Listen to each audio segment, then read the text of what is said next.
Malawi Today. Chipanje cha UTM chapereka mafuna abwino kwa mtsogoleri wa chipanje DPP atikamba kupambana pa chisankho. Bungwe la maloya achizimayi la Women Lawyers Association ladzudzula mchitidwe wa zipani zina za ndale wodzilengeza kuti zapambana chisankho.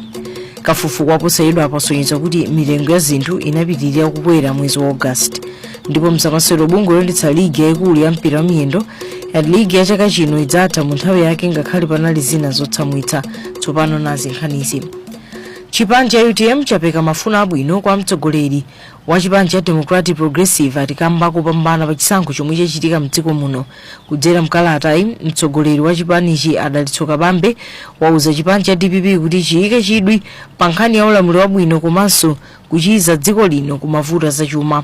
Nalo bungwe la MEC ladzudzula mchitidwe olengeza opambana bungweli isanatero ponena kuti zitha kusokoneza chikhulupiriro cha Malawi pa zotsatira za chisankho zambiri mu ripoti. Kudzera mkalata mtsogoleri wa chipani cha UTM Dr. Adalitso Kabambe ayamikira Professor Arthur Peter Mutharika komanso chipani cha Democratic Progressive kamba kupambana pa chisankhochi. Koma Kabambe apempha chipani cha DPP kuti chichilimike pa ntchito yopititsa patsogolo ulamuliro wabwino komanso kukonza chuma cha dziko lino. Iwo apempha magulu osiyanasiyana komanso otsatira chipanichi kuti apitirize kusunga mtendere, umodzi komanso kugwirira ntchito limodzi pa chitukuko cha dziko lino. Koma kalata ya chipanichi ikudza pomwe bungwe loyendetsa chisankho la MEC ladzudzula mchitidwe wolengeza opambana bungwe lisanatero ponena kuti izi zili ndi kuthekera kobweretsa chikayiko pa zotsatira zotsimikizika za chisankhochi. Wapampando wa bungweli a Justice Annabel Ntalimanja wayankhula izi pa msonkhano wa atolankhani omwe anachititsa la Mulungu pomwe anati ndi bungwe la MEC lokha lomwe lili ndi mphamvu zolengeza zotsatirazi. Amalawi akuyembekezerabe zotsatira za chisankho chomwe chinachitika pa 16 September. Malo mwa Zodiac kuno kulilongwe ndine Rachel July. Bungwe la maloya achizimayi la Women Lawyers Association ladzudzula mchitidwe wa zipani zina za ndale wodzilengeza kuti zapambana chisankho chomwe chinachitika mdziko ngakhale bungwe la MEC sinalengeza zotsatira zosiriza. Mnini wa bungwe ili Brenda Kwali wauza Zodiac kuti mchitidwe otere uli kuthekera kusokoneza ndondomeko za chisankho komanso mtendere mdziko zomwe ati zitha kukhudza kwambiri amayi ndi ana. Chisomo Chingwalo Benson Kamonjo walemba ripoti lomwe akuwerenga Chisomo Chingwalo. Magulu ena za chisankho adzudzula kupitirira kwa mchitidwe wa zipani zina za ndale woneneratu kuti zapambana pa chisankho chomwe dziko lino lachititsa lachiwiri sabata yatha ngakhale kuti bungwe loona za chisankho la MEC silinalengeze zotsatira za chisankhochi. Limodzi mwa mabungwewa la Women Lawyers Association lati izi zili ndi kuthekera kusokoneza ndondomeko za chisankho komanso mtendere. Blaze Kwale ndi mneneri wa bungweli. Ndese kuti mapempha kuti ayi anthu mwina tikhale ngati tikuzibweza mukusangalala kapena muzidandaulo zathu kuti mwina zisankho sizinayende bwino kapena tigwiritse ntchito ma channels oyenerera amene MEC inayika. Tisangati zinthu zomwe tikudandaula kapena kusangala zilibe kukhazika kwenikweni m'malamulo kapena maumboni. Ndipo mkulu wa bungwe la Center for Multi-Party Democracy CMD a Boniface Chibwana ngakhale wayimikira bata lomwe lilipo padakali pano wapempha Malawi kuti apitirizebe kudekha kamba kakuti bungwe la MEC ndi lokhalo lomwe lili ndi mphamvu zolengeza opambana. Panopa tili mu nyengo imene Electoral Commission akuzukuta ndithu kuyang'ana kuti anthu anavota bwanji nkumawerengetsera zisankho zimenezi. Ndiye timapempha ndithu kupempha zipani kuti chonde pali panopa tatiyeni tisunge bata. M'madera a dziko lino maripoti akuonetsa kuti anthu ayamba kale kukondwerera kuti chipani chawo chapambana. Chisomo Chingwalo kuwenga ripoti omwe Benson Kamonjola. Zotsatira za chisankho za mboma la Mangochi tsopano zafika ku National Tally Center ku Lilongwe.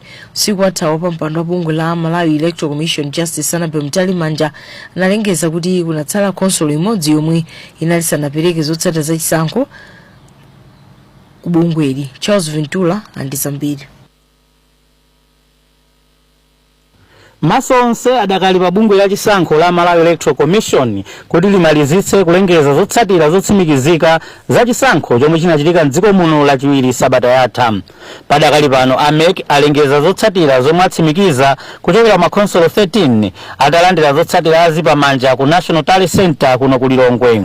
wapampando wa bungweli Justice Annabel Ntalimanja usiku wathawu anati panangotsala khonsolo imodzi yokha yomwe inali isanafike nizotsatira zake zapamanja zomwe zafika tsopano kuchokera ku mangochi. Azotsatira zochokera ku makhonsolo 13 zomwe ameki atsimikizira ndi kulengeza Professor Arthur Peter Mutharika achipani cha Democratic Progressive DPP ndiomwe akutsogola pomwe apeza mavoti 501,897 ndipo akuwatsatira ndi Lazarus Chakwera Amalawi Congress MCP ndi mavoti 201,137. Mwa malamulo achisankho bungwe la MEC likuyenera kulengeza zotsatira zonse za chisankhochi lisanathe lachitatu sabata ino. Kuchokera kuno ku Lilongwe ndine Charles Vintula. Bungwe la Malawi Peace and Unity Commission lapempha zipani za ndale ndi zika zake kuti zikhazikitse mitima pansi ndi kupewa kulankhula mawu achipongwe pamene dziko likuyembekeza zotsatira za chisankho. Wapampando wa bungweli a Bishop Mary Mkosi wati umboni uli wosonyeza kubera sankho uyenera kuperekedwa ku bungwe la MEC njira yoyenerera. Kugwizana ndi bungweli mkulu wa bungwe la Center for Human Rights Rehabilitation Michael Kayatsa wati kulemekeza malamulo ndikofunika pofuna kuonetsa kuti chisankho chayenda bwino. Sala Tembo ndi zambiri. Bungwe la Malawi Peace and Unity Commission ladzudzula zipani ziwiri zazikulu mdziko muno za Malawi Congress ndi Democratic Progressive chifukwa cholankhula mawu omwe ati atha kuyambitsa mikangano. Izi zikutsatira chipani cha MCP kunena kuti chipani cha DPP chikusokoneza zotsatira za chisankho zosatsimikizika ndipo chipani cha DPP chatsutsa za izi. Wapampando wa bungweli ya Bishop Mary Mkosi wapempha atsogoleri a ndale kuti ateteze mbiri ya dziko lino ngati dziko la mtendere. Zipani ziwiri zikumalibana kusiyana tikupempha kuti a Congress Party pamene akunena kuti apeza umboni wachinyengo angotsata njira zimene ameki ina kuti atsatire popita prezikatero zibweretsa mtendere. Mkulu wa bungwe la Center for Human Rights and Rehabilitation Michael Kayatsa wapempha anthu mdziko muno kuti asamafalitse mauthenga olakwika omwe akhoza kubweretsa chisokonezo pa nthawi iyi. Tikumvetsa kuti ndi nthawi imene ndithu mitima ili mmwamba komano atsogoleri athu aonetsetse ndithu kuti malankhuliro mwawo asamalitse ndithu kuti Amalawi apite kukhala abata ndi mtendere pamene tikudikirira zotsatira zovomerezeka za Malawi Electoral Commission. Malingana ndi malamulo a dziko lino bungwe loyendetsa chisankho la Malawi Electoral Commission likuyenera lilengeze zotsatira za chisankho cha mtsogoleri wa dziko lisanapitirire lachitatu sabata ino. Malo mwa Zodiac ku Lilongwe ndine Sarah Tembo. Apolisi uchikwawa manga bambo atatu mwakuti awapeza ni mnyanga ya njovu mopanda chilolezo. Nini wa polisi achikwawa Chance Mfune ata bambo atatuwa anawamanga pa 20 September anthu ena akufuna kwabwino atatsina khuta polisi achikwawa. Ndizoona kuti fa polisi mbomwe lachikwawa tamanga anthu atatu omwe aganiza kuti apezeka ndi mnyanga ya njovu yokwanira 4 opanda chilolezo. Anthu atatu amene azika ndi mayina oti Tobias Kandiado zaka 27 ochokera muzi mwa Ndakwera, Steve Kamfuso zaka 35 ochokera muzi mwa Kanyoza, Osewa ndochokera muzi ya mfumu yaikulu Ndakwera mboma mwini wachikwawa, pamene ina ndi Brandson Njunga wa zaka 45 ochokera muzi mwa Kapherana mfumu yaikulu Nthache mboma la Mwanza. Anthu atatu amene wamangidwa pa 20 September mchaka chomwe cha 2025 pamene anthu ena akufuna kwa bwino alisina kulifa polisi kuti anthuwa amagulisa nyanga ya njovu imene opanda chilolezo kuchokera ku nthambi yoona za National Parks and Wildlife. Atatu amene akaonekera mbola milandu pompano kuti akankhe mlandu opezeka ndi mnyanga ya njovu opanda chilolezo zomwe zikususana ndi gawo 110 ya National Parks and Wildlife Act. Nini wa polisi achikwawa Chance Mfune zali. Mumvera nkhani pano pa Zodiac ndine Sibungirizi yambo toneso mitu yake. Chipani cha UTM chapeka mafuna abwino kwa mtsogoleri wa chipani cha DPP kamba kupambana pa chisankho. Bungwe la Malawi achizimayi la Women Lawyers Association ladzudzula mchitidwe wa zipani zina za ndale odzilengeza kuti zapambana chisankho. Kafukufuku waposachedwa apa usonyeza kuti mitengo ya zinthu inapitirira kukwera mwezi wa August. Ndipo mzamasewero bungwe loyendetsa ligi yaikulu ya mpira wa miyendo yati ligi ya chaka chino idzatha mu nthawi yake ngakhale panali zina zotsamwitsa. Ripoti la bungwe lona za kaundula na National Statistics Office NSO lati katundu anakwera ndi 28.2% mwezi wa August chaka chino poyerekeza ndi nthawi ngati yomweyi chaka chatha.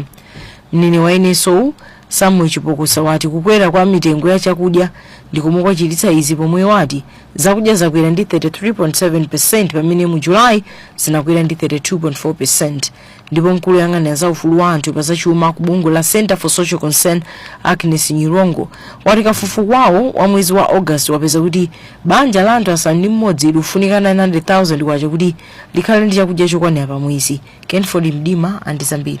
Malingana ndi bungwe la National Statistics Office NSO, kukwera mitengo ya zakudya ndi chachikulu chomwe chikuchititsa kuti mitengo ya katundu ikhale yokwera pa msika, ndipo mu August mitengo ya zakudya yakwera kufika pa 33.7%, pomwe mu July inali pa 32.4%. Ripoti la kafukufuku la bungweli lati izi zachititsa kuti mitengo ya katundu ndi zinthu zina ikwere ndi 28.4%. Koma mneneri wa NSO Samuel Chipokosa wati mitengo ya katundu yemwe sizakudya yakwera mochepa, ponena kuti pano yafika pa 19.5 kuchoka pa 19.3%. Kakweredwe ka zinthu zimene timagwiritsa ntchito tsiku ndi tsiku kakhuza kwambiri mbali imene ya zakudya. Kuyelekezera chaka chatha mu August pakali panopa anthu ayenera azigwiritsa ntchito ndalama zochulukirapo kuti athe kugula zakudya za mlingo omwewo umene amatha kugula mu August 2024. Pothirapo ndemanga mkulu woyang'anira za ufulu wa anthu pa zachuma ku bungwe la Center for Social Concern CSC Agnes Nyirongo wati kukwera kwa mitengo ya zakudya kwakhudza manja, pomwe ambiri achepetsa kadyedwe. Kafukufuku wathu wa mwezi wa August kuonesa kunena kuti banja kuti likhale chakudya chokwanira ndoti munthu ayenera kukhala ndi ndalama zokwanira 900 kumapita umwamba. Tikamene 900 ndoti tikuwerengera pamile imene pali anthu 6. Mabanja ambiri akuvutika kuti afikire mlingowo. Padakali pano mtengo wa chimanga ukupitirira kukhala osakhazikika, pamene thumba lolemera makilogramu 50 akuligulitsa pakati pa 70 ndi 80,000 kwacha. M'malo mwa Zodiac, ndine Kenford Mdima. Apolisi ati sanamanga aliyense okhudzidwa ndi kuphedwa kwa polisi mboma adedza. Wa polisi yomphatso na mwada anaphedwa ndi anthu a mudzi wa chikufikani kwa mfumu yaikulu Kachere kudedza pa nthawi yomwe amasungitsa bata. Mnini wa polisi mdziko lino apita kalaya ati ntchito yofufuza za kuphedwa kwa anamwada ili mkati, ndipo posayedwa apa amanga okhudzidwa onse. Zambiri mulipotiri. Patha sabata ziwiri tsopano kuchokera pomwe wa polisi wina mphatso na mwada anaphedwa ndi anthu olusa mmodzi mwa chakufikani mboma la Dedza. Koma ngakhale papita nthawi yayitali chonchi apolisi sanamanga aliyense pa nkhani. Mneneri wa polisi mdziko lino apita kalaya wa Zodiac kuti kufufuza nkhani kuli mkati, ndipo akuyembekezera kutsiriza posachedwa apa. Iwo anthu apolisi akufufuzanso omwe anaba mfuti ya mtundu wa pistol yomwe inayendwa polisiyu pa nthawi yomwe anthuwa amamuchitira chipongwe. Akalaya apempha anthu mdziko lino kuti adekhe, pomwe apolisi akugwira ntchito yawo kuti chilungamo chidziwike. Imfa ya anamwada inachitika patadutsa nthawi yochepa mkulu wina wochita malonda mboma la Dedza a Victory Antony atapezeka ataphedwa mnyumba yawo. Imon Bilinguwenga ripoti la Ernest Gamma. Mzamasewero bungwe londetsa ligi yaikulu ya mpira miyendo lati ligi ya chaka chino idzatha kumathera mwezi wa Novemba kapena kumayambira December, ngakhale pana zina zochedwetsa monga masewero a timu ya dziko lino zikho komanso mpikisano ya CAF. Mlembi wamkulu wa bungwe la Super League of Malawi Sulam Williams Banda watuza kuti palibe chiopsezo pa chikonzero choti ligi ya TNM idzathe chaka chino chisalati, ndipo masewero akutsata ndondomeko yoyika.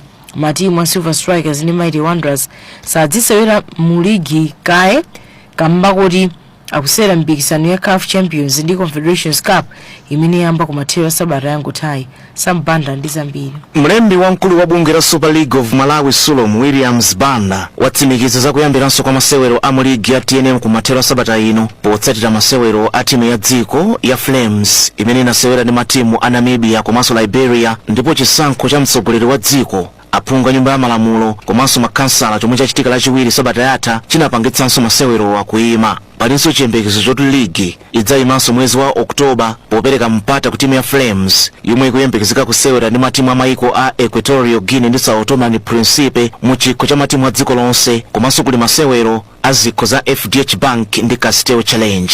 Koma abanda ati kuyimayima kwa masewero a ligi ya TNM sikodetsa nkhawa kwenikweni kamba kuti mndandanda wa masewero ukutsatidwa bwino, ndipo ligi mwanjira ina iliyonse idzatha mwezi wa Novemba kapena kumayambiriro kwa mwezi wa Disemba.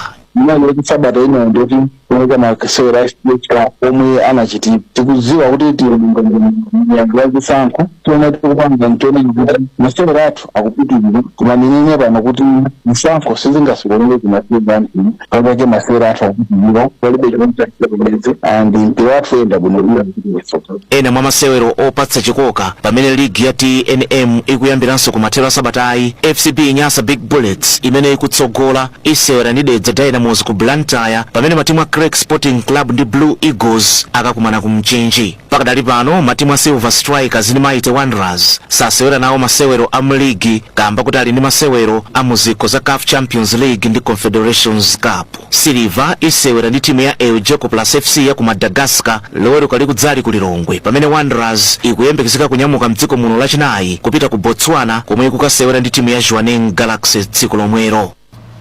Akatswiri wayankhulapo pa nkhani za masewero alangiza matimu a Silver Strikers ndi Mighty Wanderers kuti asamale pa masewero awachibwereza mipikisano ya CAF omwe akumane ndi Eljeko Plus FC ndi Jwaneng Galaxy ngakhale kuti achita bwino pa masewero oyamba.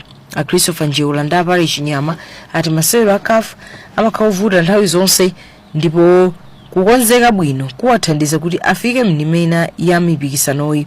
Silver Strikers yafanana mphamvu ndi Eljeko Plus ya ku Madagascar pogoletsana chigoli chimodzi kwa chimodzi pamene Mighty Wanderers yagoletsana Jwaneng Galaxy ku Botswana chigoli chimodzi kwa adu ku Lilongwe. Brad Kanyama ndi zambiri. Kutsatira kuchita bwino kwa matimu awiri omwe akuyimira dziko lino mipikisano ya CAF kumathero a sabatayi, akatswiri oyankhulapo pa za masewero apereka maganizo awo pa mwayi wa matimu awiriwa ofika ndime ina ya mipikisanoyi. Silver Strikers, the Central Bankers, inachita kuchokera kumbuyo kuti ifanane mphamvu ndi Eljeko Plus ya mdziko la Madagascar pogoletsana chigoli chimodzi kwa chimodzi mdziko la Mauritius mu Champions League pamene Mighty Wanderers yagonjetsa Jwaneng Galaxy ya ku Botswana ndi chigoli chimodzi kwa chiwiri pa bwalo la Bingu mu mzinda wa Lilongwe mu mpikisano wa Confederation. Oyankhulapo pa za masewero a Christopher Njeula wapereka chenjezo ku timu ya Silver Strikers kuti isakomedwe ndi kufanana mphamvu kwawo koyenda atikamba kuti izi zitha kusintha ngati timu iyi ingadzatayirire masewero achiwiri. Tikayang'ana ma statistics awo a Silver Strikers babingu kanga amachitabe abwino pang'ono lokale ndiye ndikukhulupirira kuti atenga impetus imeneyo kupita chitsogolo kuti akhoza kuzapeza mwina zigoli zoyambirira kumayambiriro kwa game kuti no adzakhale kuti achita finish a business. Komabe titha kuona kuti matimu zonse achita bwino ndime zoyambirira magemu oyambirira awiri onse. Kumbali yake oyankhulapo pa za masewero wina pale Chinyama wati pamene Mighty Wanderers ikutsogola kwakukulu akuyenera kudzatsogoza ntchito yopeza zigoli mwamsanga ati ndicho linga choti adzaonjezere mwayi wawo ofika ndime ina ya mpikisano wa Confederation. Tikanena zakuti matimu amayenda bwanji mbuyo mukungu ya Bullets inawina ku South Africa itabwera kuna nadzaluzira pa khomo. Nina tikantima ngati kuti ka compresses pa chizungu aisetse kuti meka asadzavinze kweni. Silver Strikers idzalandira Eljeko Plus pa bwalo la Bingu mu mzinda wa Lilongwe pa masewero achibwereza a CAF Champions League pa 27 September pamene Mighty Wanderers ikulowera mu mzinda wa Francistown komwe ku Botswana masewero achibwereza a CAF Confederation pa tsiku lomwero. M'malo mwa Zodiac ndine Bright Kanyama. Apanso ndi pa mtizo pa nkhanizi kumatisana siyani toniso mitu yake. Chipanja UTM chapereka mafuna abwino kwa mtsogoleri wa chipanja DPP atikamba kupambana pa chisankho. Bungwe la maloya achizimayi la Women Lawyers Association ladzutsa mchitidwe wa zipani zina za ndale odzilengeza kuti zapambana chisankho.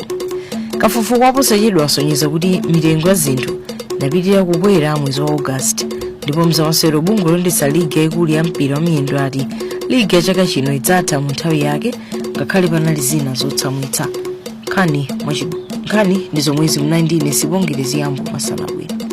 Aupatsirani za nyengo ndi amazi bwenzi losaona nyengo. Masanano muli ndine Tuonge Muhoni. Kwatentha komanso kuli changululu matilochiluka masanano pomwe mphepo ikuyembekezeka madera ena ndi fumbi maka chigawo chapakati. Mphepo ikuomba mochokera kumwera chakumvuma ndipo lachiwiri tiyembekezere mphepo changululu komanso nyengo yotentha kupitirira. Masanano ku Lilongwe kwatentha ndi madegree 30 pomwe ku Mangochi kwatentha ndi madegree 34. Ku Mzuzu kwatentha ndi madegree 29, ku Blantyre 33 degrees Celsius, pomwe kwa Nkabu kwatentha ndi madigiri 36. Nthawi imene dzuwa liyembekezeka kulowa lero pa 22 September 2025, ku Mzuzu 20 minutes to 6, ku Lilongwe 19 minutes to 6 ndi ku Blantyre 24 minutes to 6. Za nyengo kuchokera ku nthambi yona za nyengo nzomwezi, Valentine Tuonge Mhoni, madzulo abwino. Amakupatsirani za nyengo ndi amazi bwenzi losaona nyengo. Moyo ndi wamtengo wapatali. Chimodzimodzi munthu akatisiya ayeneranso kulandira ulemu woyenera. Pokhala membala wa Mazem timakuthandizani kukonzekera kutsanzikana komaliza pochepetsa nkhawa zanu za chuma kuti mukhale ndi nthawi yosanzikana ndi okondedwa watisiya.